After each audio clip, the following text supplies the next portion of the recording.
tiens aussi à dire merci à Jésus-Christ, le Fils de Dieu, pour son sacrifice à la croix, pour le pardon de mes péchés, pour le pardon de tous les péchés, de tous ceux qui croient en lui. Et je tiens à me réjouir par le Saint-Esprit pour la révélation de son amour, de sa justice, qui nous assure d'être des enfants de Dieu en Jésus-Christ. Amen, amen et amen, le Dieu trois fois saint. Alors c'est pour moi une première aujourd'hui de partager ce message un dimanche matin. Et je tenais à remercier l'apôtre Emmanuel Lambotin, qui n'est pas là aujourd'hui. Donc, grande confiance. Non, il y a quand même des pasteurs dans la salle, hein, Simon et Ludo.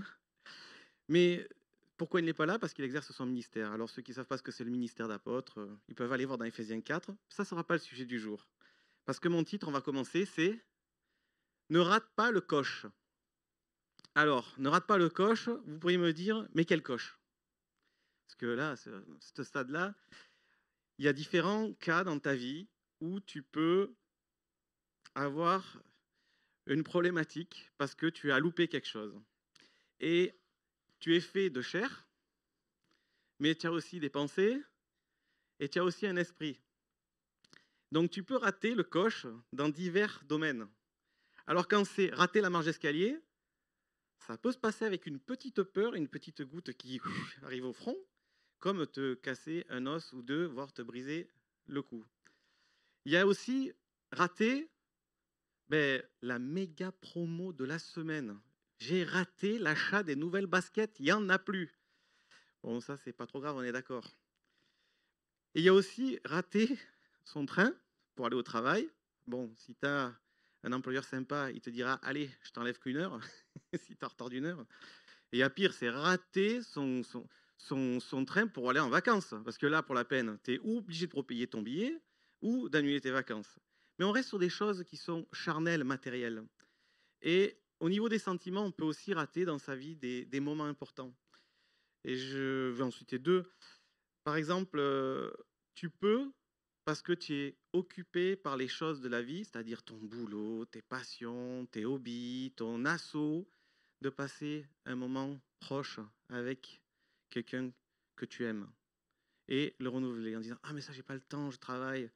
Et ça peut arriver très souvent, et en particulier les papas qui, des fois, peut-être travaillent trop. Et en lien direct avec travailler trop, il y a aussi que tu peux rater en partie l'éducation de tes enfants, puisque même le roi David, le roi qui avait le cœur selon Dieu, il n'a pas su éduquer complètement tous ses enfants. Mais pour la partie spirituelle, j'ai une question. Est-ce que vous pensez qu'on peut rater un coche, rater la rencontre avec Dieu? J'ai envie de dire oui, malheureusement.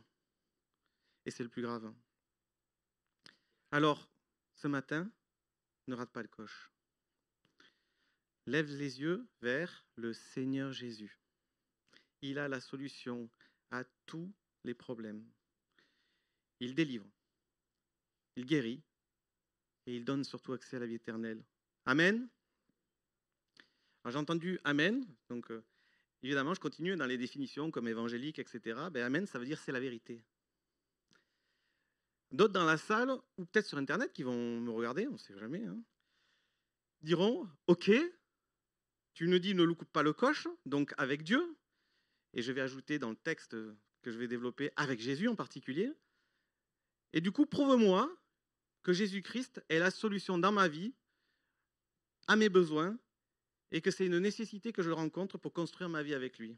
Alors, je vous rassure tout de suite, ce matin, il y en a qui disent j'ai une bonne et une mauvaise nouvelle. Non, moi j'ai une nouvelle rassurante et une bonne nouvelle. Alors, bonne nouvelle égale, je l'ai dit tout à l'heure, évangile. Donc la nouvelle rassurante, c'est que ce matin, je ne vais pas essayer de vous convaincre avec des textes que je vais torturer pour vous montrer que si tu n'as pas Jésus dans ta vie, ou Jésus dans ton bateau, petit clin d'œil, tu vas aller bien. Non, ce matin, ce que je peux vous dire en nouvelle rassurante, c'est que moi, personnellement, j'ai rencontré Jésus-Christ. Et bon, on est en famille là, on a 2-3 minutes. Vous connaissez mon témoignage? Non, vous ne connaissez pas mon témoignage. Alors je vais le faire rapidement. Fabien, tu chronomètres? Je suis né dans une famille avec un papa qui sort d'une église évangélique et une maman catholique. Vous avez vu, ça rime. Sacré combo d'ailleurs. Et de ce fait, depuis tout petit, mon papa m'a lu la parole de Dieu, la Bible, et j'ai entendu, quand j'étais enfant, que Dieu existait, mais toute la nature nous le prouve et nous le démontre. Et même les scientifiques maintenant écrivent des livres et s'aperçoivent que même le Big Bang a été calé au pouillème par Dieu. Mais passons. Ce que je veux dire, c'est que depuis tout petit, je savais que Dieu existait. Et un jour, il m'est arrivé quelque chose de particulier. On partait à Avignon, le nord de la France. Oui, je suis marseillais. Hein. Et en repartant d'Avignon, la voiture de mon père, je ne citerai pas la marque, avait des ratés au ralenti. Donc, il devait rester tout le temps accéléré. Et là, dans mon cœur, allez savoir pourquoi, j'ai eu une peur de ne pas rentrer chez moi monstrueuse. Et depuis, dans ma vie, je peux dire que c'est la fois où j'ai le plus prié, puisque j'ai prié de Avignon à Marseille. Et quand j'ai prié, j'ai dit quelque chose de simple à Dieu. J'ai dit, bon, écoute, si on arrive à la maison, moi, je te donne mon cœur. Et Dieu, dans ces cas-là, il fait, ok, c'est noté. Là, c'est noté. En bas à droite, là, c'est noté, t'as signé. La vie a passé, adolescent. Alors, mon père est évangélique, il aimait bien aller dans toutes les églises évangéliques, donc j'ai été en nomade ou touriste spirituel dans les églises. Et donc, j'ai vu toutes sortes de mouvements où on aime Jésus. Et de ce fait, un jour, j'étais dans une église et il y avait, avant le culte du matin, un moment pour les jeunes, adultes, de partage de la parole. Et là, c'est un pasteur qui faisait le mentor de ce genre de moment. Et on parle, on échange, tout ça. Et là, le pasteur, il me regarde, quand j'ai la caméra, il me dit, tu connais bien la parole de Dieu, mais tu connais pas l'amour de Dieu. Il m'a dit ça, qu'est-ce qu'il me raconte là? Alors en fait, mon père me lisait la parole, et surtout l'Ancien Testament. Et donc je connaissais Dieu un peu au travers du légalisme. Mais je ne connaissais pas l'amour de Dieu qui est Jésus-Christ donné pour ma vie. Amen. Qu'est-ce qui s'est passé? J'ai continué ma vie. Je suis allé une fois dans une réunion qui s'appelle les hommes des affaires du plein évangile. Et quelqu'un a eu un don spirituel. Vous savez, un don spirituel, c'est quelque chose qui est surnaturel. Alors il y en a qui vont me dire, il part dans des trucs. Non, surnaturel. C'est-à-dire que là, moi, à la réunion, j'étais interpellé par ce qui était échangé sur les différents témoignages des personnes qui avaient rencontré Jésus. Parce que là, je n'avais pas encore rencontré Jésus. Et il y a eu un don de prophétie qui dit, tu dis demain, je viendrai, mais c'est aujourd'hui que je te veux. Alors je me suis avancé et on a prié pour moi. Et j'ai continué ma vie. Et là, j'allais à l'église parce que je sentais que j'avais ce besoin spirituel d'être avec Dieu. Et un jour, dans l'église locale où mon père s'était décidé à se poser, l'église d'Aubagne, la DD, salutations à vous, soyez bénis. Le groupe de jeunes, il m'invite à une soirée. Alors évidemment, j'y vais, c'était super chouette. Les groupes de jeunes, on parlait de Dieu, on chantait, etc. Et à la sortie, il ferme l'église, clac, clac, et l'un des leaders du groupe de jeunes me dit, David, t'en es où avec Dieu? Non, mais il me dit, tu peux pas rester un pied dans le caniveau et un pied sur le trottoir. Tu peux pas marcher. Je suis rentré chez moi, j'ai fermé la porte de ma chambre et j'ai donné mon cœur à Dieu. Ah, c'est comme d'émotion que je vous l'ai dit quand même. Donc ça, c'est la nouvelle rassurante, c'est que ce que je veux vous vendre, c'est pas un truc chiqué, c'est pas un truc que j'ai pompé sur Internet, c'est pas quelque chose que j'ai vécu au travers de quelqu'un, c'est quelque chose que je vis en moi. Amen. Et du coup, la bonne nouvelle, en gros, c'est-à-dire aussi ce qu'on appelle l'évangile, c'est que Dieu lui-même désire te révéler par Jésus-Christ son amour et donc te donner la paix et la joie pour toi et pour tous ceux qui croient et croiront en Jésus-Christ, le Fils de Dieu, Sauveur et Seigneur. Amen. Oui, je parle d'évangile, décidément. Alors, ce texte, je l'ai écrit cet été au calme. Et pam, mardi, il y a eu un reportage à charge sur les évangélistes. Ça tombe génial, parce qu'aujourd'hui, on va parler que de l'évangile, des 4 évangiles. On va parler que de ça. Ne vous inquiétez pas, je ne dépasserai pas le temps. Le poulet, si vous l'avez programmé, il sera à l'heure. Et du coup, pour ce qui est de l'évangile, pourquoi je dis les 4 évangiles? Parce que il y a des fois des déviances, même très souvent des déviances, et ça, c'est plus la vie avec Dieu, c'est de la religiosité ou de la secte, ou du sectarisme. Je ne vais pas vous parler d'évangile de prospérité, parce qu'il y en a qui disent, viens à Jésus et tu vas être riche, tout va te réussir, tu vas être béni. Oui, amen, alléluia. C'est pas ça l'évangile. Hein. Et il y en a d'autres qui vont dire, ah non, mais si tu te donnes à Dieu, il faut que tu vendes tes biens, il faut que tu renonces à tout, il faut que tu changes de vie. Alors, c'est à moitié vrai, c'est à moitié juste. Parce que changer de vie, oui, c'est une chose, puisque on est tous nés pécheurs et on est tous voués à mourir. Et du coup, aujourd'hui, ce matin, j'avais à cœur de vous partager dans le livre. Alors, parce que les musulmans, ils nous appellent les gens du livre. Hein. Donc, le livre, c'est la parole de Dieu. Et plus particulièrement, je vais axer sur les évangiles. Alors, il y a 4 évangiles. Ce sont 4 témoins qui ont vu la vie du Seigneur Jésus sous des angles différents, parce que si on est 4, on ne peut pas être tous à la même position. Et donc, chacun dans son texte va donner quelques détails intéressants de mêmes actions qui se passent à cette époque. Et si on veut résumer, effectivement, l'évangile, c'est Jean 3, 16. Oula, je vous ai endormi. Jean 3, 16, vous êtes capable de le réciter ou pas? Non?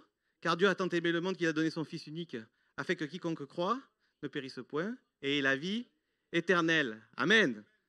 Non mais, je vous propose ce matin, gratuitement, la vie éternelle en Jésus-Christ. Vous allez me dire, ça ne me coûte rien. Pas exactement. Il faut renoncer à quelque chose quand même quand on se tourne vers Jésus. Mais ce n'est pas le sujet. Pour ceux qui voudraient aller un petit peu plus loin, j'ai envie de dire quand même que si on veut résumer les 4 évangiles, on peut déjà regarder dans le chapitre 1 de Jean, du verset 1 au verset 13. On ne va pas les lire. Donc pour ceux qui prennent des notes, chapitre 1 de Jean, verset 1 à 13. Et aussi Jean 3, effectivement. Mais j'aimerais l'étendre du verset 11 au verset 21 et je vous laisserai les lire chez vous. Alors certains me diront, ouais David, tu parles que des évangiles parce que ce que tu as structuré ce matin, tu as fait un montage pour intellectuellement nous faire aller dans une direction. Pas du tout, hein, parce que je vais parler de Jésus, et Jésus, on en parle du début de la Bible à l'Apocalypse. C'est juste que si je m'attache à regarder qu'aux évangiles, c'est parce que dans les évangiles, on décrit la vie du Seigneur Jésus, le Fils de Dieu, quand il a été le plus proche des hommes sur la terre. Et au travers de cette proximité, on s'aperçoit qu'il y a eu diverses façons de rencontrer Dieu pour chacun de ceux qui ont pu le connaître ici-bas. Et que si tu veux rencontrer Dieu, nécessairement, et plus clairement, uniquement au travers de Jésus, tu pourras le faire. Jésus le dit dans Jean 14, verset 6, « Nul ne vient au Père que par moi. » Dis-le à ton voisin. Nul ne vient au Père que par Jésus-Christ. Nul ne vient au Père que par Jésus-Christ. Moi, je suis là devant vous ce matin. Je suis juste un mégaphone de ce que Jésus peut faire dans ta vie. Ainsi, on va regarder 4 points ce matin. Tranquille, hein, ça va bien se passer, vous allez voir, pas d'interrogation à la fin. Par contre, si vous ressortez dans le même état, ça m'embêterait, parce que le but, c'est que vous soyez dans le shalom de Dieu en ressortant. Amen. 4 points. Premier point, on va voir que Dieu t'a créé, te donnant la vie. Il te laisse libre de ton choix de vie, mais il t'avertit. Deuxième point, on va voir que Jésus, il est venu une première fois non pour te juger, mais pour te sauver. Ensuite, on va voir que pour s'approcher de Jésus, il y a un premier pas de foi et il n'est pas compliqué. Et enfin, on va voir Jésus qui ne fait exception de personne dans la foi. Quand je dis exception, ça veut dire qu'il n'y a pas de cas où Jésus n'accepte pas un homme, une femme, un enfant. Amen. Et en conclusion, je te proposerai de goûter à sa grâce. Commençons par Dieu te laisse libre, mais t'avertit. Alors là, on va aller dans l'évangile de Luc, au chapitre 16, où Jésus nous raconte une histoire pour nous mettre en garde du « tout va bien dans ma vie ». Comment tu peux dire que tout va bien dans ta vie quand tu vis une vie un petit peu dissolue ou que tu es heureux d'avoir été marié en tant qu'LGBT devant les autorités. Alors, j'ai rien contre les LGBT. Hein. J'ai dit tout à l'heure qu'on aimait, le Seigneur Jésus demandait d'aimer son prochain comme soi-même. Et il y a même des pasteurs qui marient des LGBT, c'est génial, c'est impressionnant, c'est formidable. Enfin, je n'ai pas tout compris, il faudra qu'on m'explique. Mais, en fait, tu peux aussi dire, moi, ça va tranquille. Au boulot, j'ai une augmentation. J'ai programmé de faire un voyage autour du monde sur une année en sabbatique. Tout va bien dans ma vie. Tout va bien dans ma vie. J'ai la santé, j'ai des copains, je fais des soirées. Tout me réussit, tout va bien dans ma vie. Et paf, t'es mort. C'est fini. C'est terminé. Merci la technique. Tu ne vas pas pouvoir retourner en arrière. Le coche avec Dieu, si t'es mort, c'est loupé. Je vous propose de relire cet avant et cet après, qui est raté pour l'un. Dans ma Bible, le titre de ce passage, c'est « L'homme riche et le pauvre Lazare ». Ça vous parle? Donc c'est dans Luc 16, je l'ai dit, et c'est du verset 19 au verset 31. C'est rigolo parce que déjà, rien que le titre, on voit l'homme riche. L'homme riche, c'est un inconnu. Il a beau être riche, il a beau avoir eu une vie magnifique, il est inconnu. Et le pauvre Lazare, lui, par contre, il est appelé par son prénom. Alors, ce qui est un clin d'œil de Dieu, encore une fois, c'est que Lazare, vous savez ce que ça veut dire ou pas? Ouais, aujourd'hui, je suis dans les traductions, hein, parce que moi, le coup d'évangile, évangélique, c'est pas encore passé, là. Mais je pardonne, je pardonne. Lazare, ça veut dire secours de Dieu. Alors, quand même, dans la vie, ça vous dit d'avoir Dieu qui est votre appui, votre secours dans les problématiques? Parce que s'il y a Dieu, il n'y a rien au-dessus. Hein. Comme on dit, il vaut mieux s'adresser à Dieu qu'à ses saints. Du coup, je vais te le dire plusieurs fois aujourd'hui, mais ne rate pas le coche. Lisons dans l'évangile de Luc. Je vais faire la lecture parce que c'est bien beau de parler, mais c'est la parole qui est la source de toutes choses pour que nous vivions. L'homme riche et le pauvre Lazare. Il y avait un homme riche qui était vêtu de pourpre, de fin lin, qui chaque jour menait joyeuse et brillante vie. Un pauvre, couvert d'ulcères, du nom de Lazare, était couché à son portail. Il aurait tant désiré se rassasier de ce qui tombait de la table du riche. Même les chiens venaient lécher ses ulcères. Le pauvre mourut et fut porté par les anges dans le sein d'Abraham. Le riche aussi mourut et y fut enseveli. Dans le séjour des morts, il leva les yeux et, en proie au tourment, on parle de l'homme riche, hein, il vit de loin Abraham et Lazare dans son sein.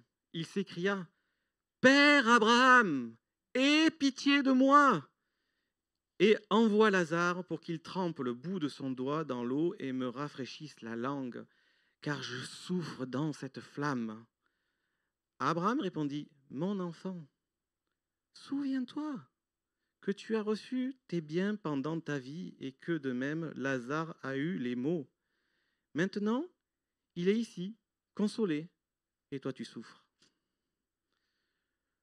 En plus de tout cela, entre nous et vous se trouve un grand abîme, afin que ceux qui voudraient passer d'ici vers nous ne puissent le faire et que on ne parvienne pas non plus de là vers vous. Le riche dit, je te demande donc, Père, d'envoyer Lazare dans la maison de mon Père, car j'ai 5 frères, qui leur apportent son témoignage, afin qu'ils ne viennent pas aussi dans ce lieu de tourment. Alors ce lieu de tourment, c'est l'enfer hein, qu'on parle. Hein. Vous savez, les flammes, tout ça, c'est pas de la blague là. Hein. Il fait chaud. Abraham répondit, ils ont Moïse et les prophètes, qu'ils les écoutent. Autrement dit, ils ont la Torah, puisqu'à l'époque c'était la Torah, qu'ils la lisent. Il dit, non mon père, Abraham, mais si quelqu'un des morts, c'est-à-dire un mort qui ressuscite, va vers eux, ils se repentiront. Et Abraham lui dit, s'ils n'écoutent pas Moïse et les prophètes, ils ne se laisseront pas persuader, même si quelqu'un ressuscitait d'entre les morts. Amen. Alors on voit dans ce passage beaucoup de choses. Hein. Donc c'est une histoire qu'a raconté le Seigneur Jésus, qui est une image qui te montre que tu peux avoir une belle vie, où tout va bien, mais si dans ton corps qui est chair, esprit et âme, tu as oublié la partie spirituelle, il y a un moment donné où si tu as loupé le coche, ça va être compliqué. Et je ne vais pas refaire tout le passage, mais plutôt m'attarder sur les versets 26 à 31. Il est vraiment important que de ton vivant, tu te penches sur la parole de Dieu. Et j'ai envie de dire, malheureusement, pour certains qui pensent qu'il y a un purgatoire, la parole est claire. Si tu meurs, c'est trop tard. C'est avant que ça se passe. Et donc, il faut aussi que tu t'attardes à regarder la Bible. Alors pour ceux qui n'en ont pas, mais qui s'engagent à la lire, dans notre assemblée, alors pas en vidéo, n'envoyez pas des messages pour qu'on vous envoie des Bibles, mais s'il y en a aujourd'hui dans l'assemblée qui n'ont pas de Bible et qui s'engagent à la lire, ne vous inquiétez pas, on vous en donnera une. Et j'ai envie de rappeler ce verset de Marc, au chapitre 2, verset 17, où c'est le Seigneur Jésus qui nous dit « Ce ne sont pas les bien portants qui ont besoin de médecins, mais les malades. Je ne suis pas venu appeler les justes, mais les pécheurs. » Alors si tu penses que tout va bien dans ta vie, la santé, les sentiments, les biens matériels, ton développement personnel, pour ne pas parler de pseudo-spiritualité ou d'ouverture des chakras. Ok, tout va bien? C'est cool. J'ai qu'une question. Au jour de la détresse, en quoi trouveras-tu ton refuge? Je vous donne des exemples. Si ta santé défaille, trouveras-tu un médecin qui prolonge la durée de ta vie? Ou si, comme dans le livre de Job, qui est un bon exemple, tes enfants te sont repris, ta femme t'abandonne, est-ce que tu auras les mêmes amis que Job ou est-ce que tu trouveras des vrais amis qui vont t'apporter un soutien? Alors je ne parle pas des choses bassement matérielles comme tes placements boursiers ou la crypto-monnaie, si ça se casse la figure. Comment ça va se passer? Est-ce que maman, je traduis encore maman, le dieu de l'argent, est-ce que maman ou ton banquier vont te dire, t'inquiète, on te fait crédit, voire on va effacer ta dette? Celui qui efface la dette, c'est qui? C'est Jésus. Il est écrit dans la Bible, dans le livre des Éphésiens, au chapitre 6 et verset 12, qu'on n'a pas à lutter contre la chair et le sang. Alors, ce matin, je ne vais pas lutter contre toi si tu dis que tout va bien dans ta vie. J'ai envie de te dire, comme dans 1 Corinthiens 15, 32, mangeons, buvons, car demain nous mourrons. Non? Tout va bien, allez, c'est la fête. Non, je ne peux pas te laisser comme ça. C'est pas possible. Parce que dans Deutéronome, au chapitre 30 et verset 19, il y a quand même un warning de Dieu lui-même. Alors, je vous le lis à l'écran. Je prends aujourd'hui à témoin contre vous le ciel et la terre. J'ai mis devant toi la vie et la mort, la bénédiction, la malédiction. Choisis la vie, afin que tu vives, toi et ta postérité. Amen. Donc là, on vient de voir que Dieu te laisse libre, mais il t'avertit. Maintenant, on va passer à Jésus qui est venu pour non pas te juger, mais pour te sauver. Alors j'ai commencé ce message par la notion de vie et de mort. Paf! Et c'était volontaire puisque la vie, la mort est associée à la notion du péché. Alors là, il y en a qui vont me dire, ah ouais, parce que j'ai péché, je meurs. Ben, oui, la Bible dit déjà. Et on parle de l'homme avec un grand H, mais aussi donc du coup de nous, hommes et femmes, qui, au travers du péché qui est décrit dans la Genèse de désobéissance, l'homme s'est acquis la notion du bien et du mal. Et dans le Jardin d'Éden, ainsi, tout homme a conscience, tout homme avec un grand H, hein. Vous allez voir, les femmes vont être à l'honneur dans mon partage. Tout homme sait qu'il est pécheur et qu'il pêche. Mais si tout va bien dans ta vie, je t'ai juste, rate pas le coche quand même. Alors je parle donc des hommes, mais je voudrais parler beaucoup des femmes aujourd'hui, et pas que, on va voir ensemble cela. Alors si je veux parler des femmes, c'est pas parce qu'elles pêchent plus que les hommes, hein. Tranquille, hein. On est d'accord, hein, on est tous égaux, hein.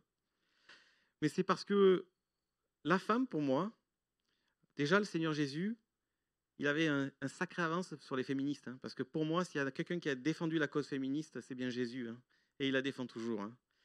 Et également, je trouve que dans ce qu'on nous décrit dans la parole, la femme est souvent plus spirituelle que l'homme, ou en tout cas, elle sait être à l'éveil de la spiritualité, contrairement à nous, gros bourrins. Pour ceux qui notent, on ne l'abordera pas, mais je vous donne 3 passages. Matthieu, chapitre 19, versets 16 à 23. Marc 10, 17 à 22. Et Luc 18, 18 à 23. Vous les relirez tranquillement. C'est pour aller plus loin dans la réflexion que je vous partage aujourd'hui, si vous le souhaitez. Jésus est venu non pour te juger, mais pour te sauver. Je suis toujours là. Vous êtes là aussi? Ah, ça me réjouit. Sans lire tous les passages, j'ai sélectionné 2 passages. Un sur la femme de mauvaise vie, ou de vie dissolue, et également la femme adultère. Donc la femme de mauvaise vie, c'est dans Luc 7, 36 à 50, et la femme adultère, c'est dans Jean 8, de versets 1 à 11. On voit que le Seigneur Jésus, il fait exception de personne, c'est-à-dire qu'il n'y a pas de cas où il ne veut pas recevoir, partager quelque chose avec la personne. Dans ces 2 passages, le Seigneur Jésus, c'était Dieu fait homme sur la terre et il n'a pas péché. Et quand on va lui présenter ces 2 situations, vous les relirez, hein, je ne vais pas toutes les relire parce que sinon on va rater le poulet de midi. Mais dans ces situations-là, il aurait dû appliquer la loi de Dieu. Il n'a pas péché. Et au lieu d'appliquer à la lettre la loi, puisque les Juifs attendaient que ça, à voir s'il allait déraper, comme dans Jean au verset 3 du chapitre 8 de ce passage, ou dans Luc au chapitre 7 et verset 39. Mais non, Jésus, dans cette circonstance, il n'a pas péché et il a appliqué la loi en la transférant sur lui. Le châtiment est retombé sur lui.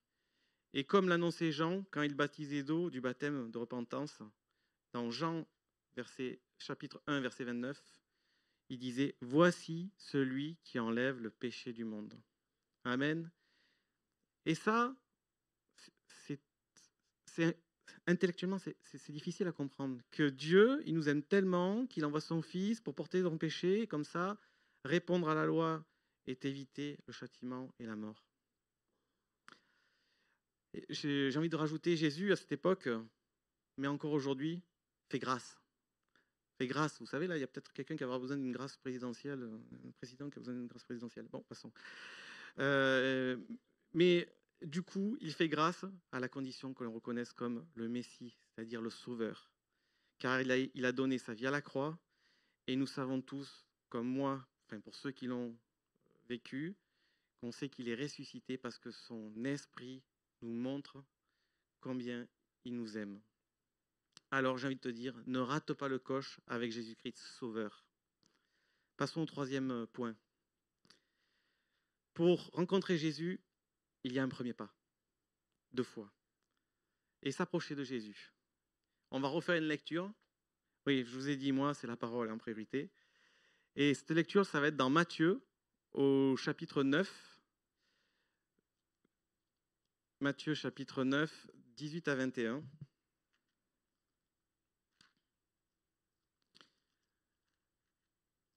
Vous l'avez en affiché, mais c'est important quand même d'avoir sa Bible. C'est pas moi qui le dis, c'est notre apôtre. Mais je le dis aussi. Chapitre 9, 18 à 21. Il y a un petit titre dans la mienne. Hein. Tandis qu'il leur adressait ces paroles, un chef arriva et se prosterna devant lui et dit « Ma fille est morte, il y a un instant, mais viens, impose-lui les mains et elle vivra. » Jésus se leva et le suivit avec ses disciples. Et voici qu'une femme atteinte d'une perte de sang depuis 12 ans s'approcha par derrière et toucha la frange de son vêtement. Car elle se disait « Si je puis seulement toucher son vêtement, je serai guérie. » Jésus se tourna et dit en la voyant « Prends courage, ma fille, ta foi t'a guérie. » Cette femme fut guérie à l'heure même. Amen.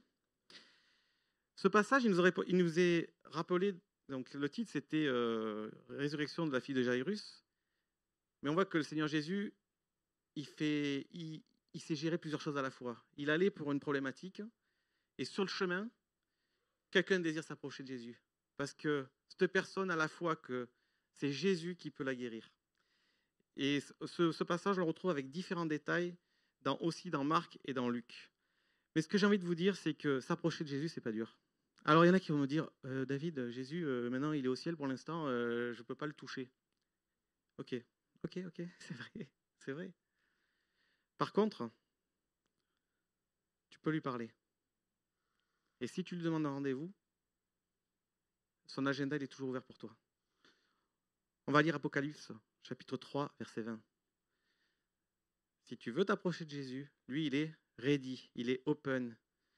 Alors attention, hein, quand on s'approche de Jésus, c'est pas wesh pote, hein. Non, c'est le Fils de Dieu. Donc si tu t'approches de lui avec sincérité dans ton cœur, avec crainte et tremblement, comme c'est écrit dans Marc 5 au verset 33, il va se passer quelque chose. Tu peux afficher Apocalypse 3, verset 20 ? Bon, pendant que la technique, les pauvres, hein, je leur en demande beaucoup aujourd'hui. On va aller dans Apocalypse. Vous savez où c'est ? Bah, c'est pas dur, hein ? C'est le dernier livre de la Bible. Apocalypse 3, verset 20. Voici, je me tiens à la porte et je frappe. Si quelqu'un entend ma voix et ouvre la porte, j'entrerai chez lui, je souperai avec lui et lui avec moi. C'est intime, hein ? Ils ne sont pas 50, hein ?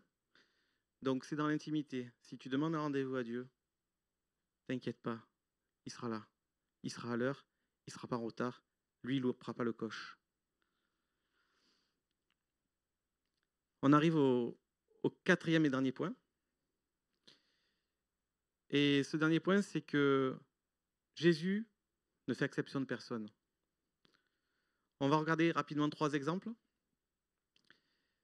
Et je peux dire que dans ces 3 exemples, cela nous montre que Jésus n'est pas venu pour que les hommes, avec un petit h. Il n'est pas venu non plus pour sauver uniquement le peuple juif, prioritairement, alléluia, le peuple de Dieu, mais il n'est pas venu que pour le peuple juif. Il n'est pas venu non plus pour sauver les plus intelligents, les érudits et former une caste. Et il n'est pas venu non plus pour sauver que les riches. Non, Jésus, il n'y a pas de négation. Sauf pour les gens qui sont parfaits et que tout va bien dans leur vie. Mais là, on en revient au début de ma prédication et ce n'est pas la peine de continuer. Je vous propose que vous lirez Jean, chapitre 4, versets 3 à 30. C'est l'histoire de la Samaritaine. Alors, pour faire rapide, on a Jésus qui est au bord d'un puits et il y a une femme samaritaine qui s'approche pour puiser. Et déjà, ce genre d'action, ça ne serait pas dû se passer, puisque juifs et samaritains, ça ne matchait pas. Homme-femme, ça ne se faisait pas trop non plus de comme ça taper la discute au bord du puits. Et pourtant, au verset, je suis allé un peu vite parce que je regarde l'heure, désolé. Au verset, j'ai perdu le verset, 27, voilà, 27. On peut voir que vraiment, il y avait un mépris des Juifs envers les Samaritains et que même les disciples, c'était des sacrés machos. Hein. Et pourtant, le Seigneur Jésus passe au-dessus de tout ça. C'est pour ça que tout à l'heure, j'ai dit que s'il y en a un qui défend bien la cause féministe, c'est le Seigneur Jésus. Qu'est-ce qui se passe au contact de Jésus avec cette Samaritaine ? Il lui dévoile sa vie, alors qu'il ne la connaissait pas, et elle devient immédiatement une évangéliste. Incroyable, alléluia. Qu'est-ce que ça veut dire ? Bon, on l'a dit, elle va annoncer la bonne nouvelle. Jésus m'a raconté ma vie. Il me propose de boire de l'eau qui donne la vie éternelle. Eh, c'est pas beau ça ? Alors il y a également un autre passage dans Marc 7, de 24 à 30, sur la femme cananéenne. Et ce passage, quand on le lit, surtout les dames, puisque souvent les dames sont quand même un petit peu stigmatisées encore même de nos jours en ce siècle, on peut dire, putain, il est dur quand même, Seigneur Jésus. Et il lui dit, il la traite moins qu'un chien quand on lit le passage. Non, dans ce passage, en fait, la femme cananéenne avait des dieux et des idoles. Et il l'a poussée un peu dans ses retranchements, alors qu'il savait très bien que déjà elle était prête à le suivre. Et il lui a donné une réponse qu'il savait qu'elle donnerait. Mais il voulait qu'elle proclame qu'elle a changé de vie et qu'elle suit le Dieu vrai et vivant. Et donc, comme cette femme ne rate pas le coche. Dernière remarque sur le fait que Jésus ne fait exception de personne, c'est dans Marc au chapitre 10, versets 13 à 15, où Jésus, là aussi, ne s'est pas arrêté aux hommes, aux femmes, mais aussi les enfants. Et ça, c'est important. On lui amena des petits-enfants afin qu'il les touchât. Mais les disciples reprirent ceux qui les amenaient. Jésus, voyant cela, fut indigné. Il leur dit, « Laissez venir à moi les petits-enfants et ne les empêchez pas, car le royaume de Dieu est pour ceux qui leur ressemblent. » Alors certains vont me dire, ouais, David, tu veux qu'on soit, entre guillemets, un peu sans intelligence et que, en un claquement de doigts, on vienne à Jésus. Alors j'ai envie de dire, c'est ta façon de voir, ok, mais non, je te dirais juste, crois seulement. Crois seulement. Crois seulement que Jésus est ton sauveur. Et si c'est oui, je le veux, je peux vous garantir qu'il y aura des témoignages qui seront enregistrés encore. Alléluia. Gloire à Dieu. En conclusion, vous avez le temps. En conclusion, c'est aujourd'hui que Jésus veut que tu goûtes à sa grâce. Et pour cela, je vais terminer par un dernier passage. J'ai commencé la prédication par un homme riche et Lazare. Eh bien, lisons la rencontre d'un homme qui a rencontré le salut en Jésus-Christ. Allons dans l'évangile de Luc 19, du verset 1 au verset 10. C'est Zachée. Vous savez qui c'est Zachée? C'est qui Zachée? Il était beau gosse? Non, il était petit. Il était pauvre? Non, il était riche. On voit que c'est pour tous le salut. Alors, c'est parti. Luc. Donc, Jésus étant entré dans Jéricho, traversa la ville.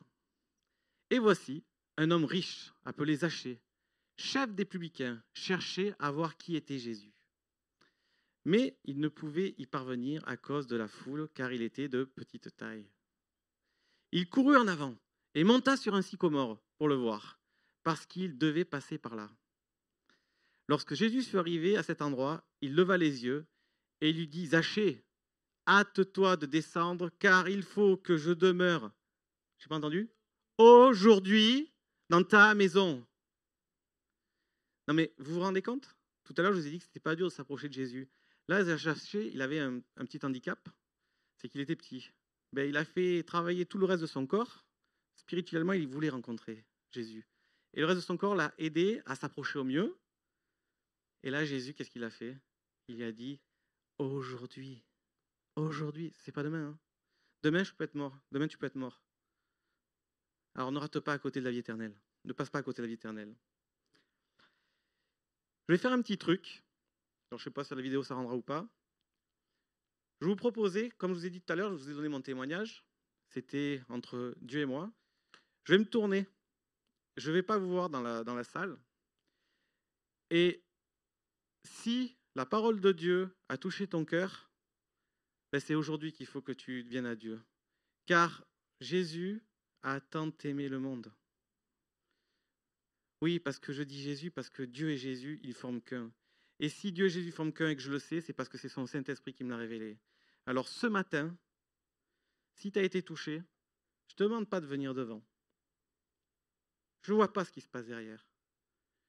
Je te demande juste, dans ton cœur, de dire, Jésus, je veux te suivre, conduis-moi, je veux te donner mon cœur, et je vous garantis qu'en rentrant dans votre maison, fermez votre porte, et Jésus va vous parler. Amen.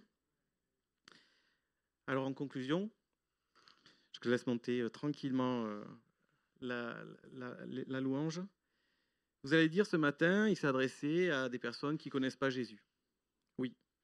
Mais quand tu connais Jésus, tu as des steps ou des coches à pas louper. Et ce matin, je ne vais pas développer la partie des personnes qui ont déjà donné leur cœur à Jésus. Je vous propose que vous retourniez écouter les 3 semaines de jeûne de prière où on a parlé de fruits de l'esprit, où on a parlé d'être zélé, où on a parlé d'une église qui témoigne. Parce que être évangélique, église évangélique, c'est pas faire des adeptes. C'est juste partager ce que Dieu a fait dans ta vie de façon différente et qui t'assure la vie éternelle. C'est la grâce. C'est un cadeau de Dieu. Mais il est gratuit ce cadeau.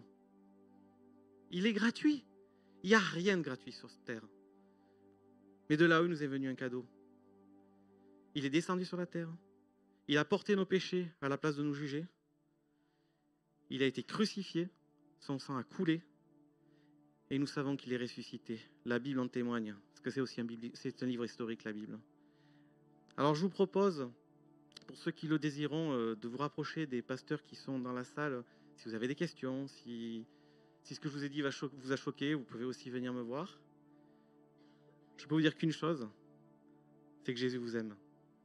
Soyez bénis en lui, notre Seigneur et Sauveur. Amen.